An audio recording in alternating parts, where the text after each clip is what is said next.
This video will look at the life cycle of a star. It'd be more appropriate for those studying GCSE or IGCSE. We only have to know the system and the basics. A later video we can go into more about what's happening at each stage. But for the first stage we have to know that the life cycle starts with the birth of the star, and that's in the nebula. Now the nebula is a cloud of dust and gas, mostly hydrogen.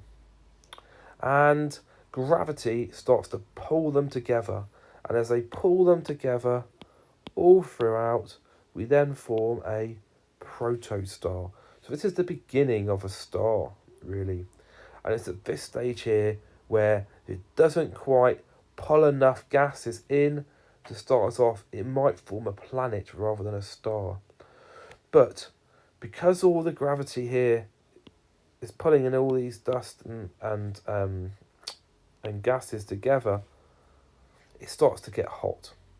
And when it starts to get hot, at this stage here, we'll start to get a little bit of fusion going. And this fusion will start to release energy. And once we have that, we then get to the main sequence star. Now this is the stable period of the star, like our sun is in at the minute. And it's where all the forces in the star are balanced. So the gravity that's putting everything into the star is equal to the pressure due to the high temperature pushing out. So the gravity that is pushing in is equal to the pressure pushing out.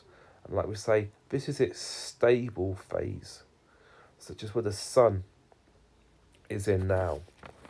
Now, the sun, if it's the same size as the sun, a star is the same size as the sun, then you get to the red giant phase.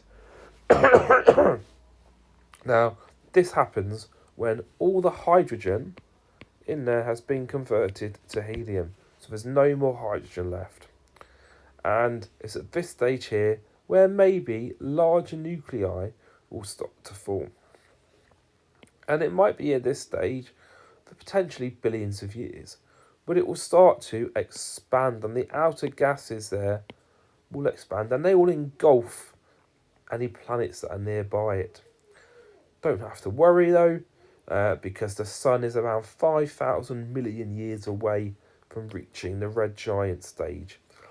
But once it reaches that stage, it will get around to about 400 times the size of it. We then get to the white dwarf stage. Now, because of there's no fusion here that's got these forces that are pushing outwards, it's just gravity pushing in. It collapses everything into a dense ball. And this first stage here is called the white dwarf. And it occurs because there's no more reactions, like I say, going on there. So we've got that gravitational field there. And fusion is going to stop.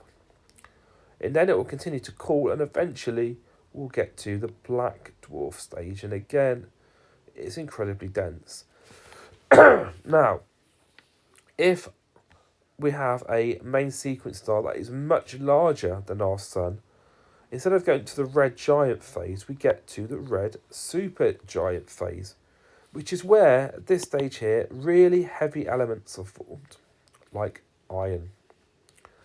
And eventually, that will turn into a supernova, which will fling out all these gases in the outer layer across the universe, and eventually those will form new nebulas, and then we'll start this cycle again.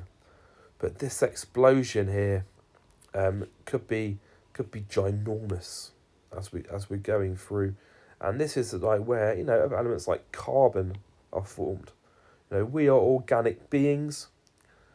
We are made up of carbon. We're carbon-based life forms, and so you could say that we are made from stardust.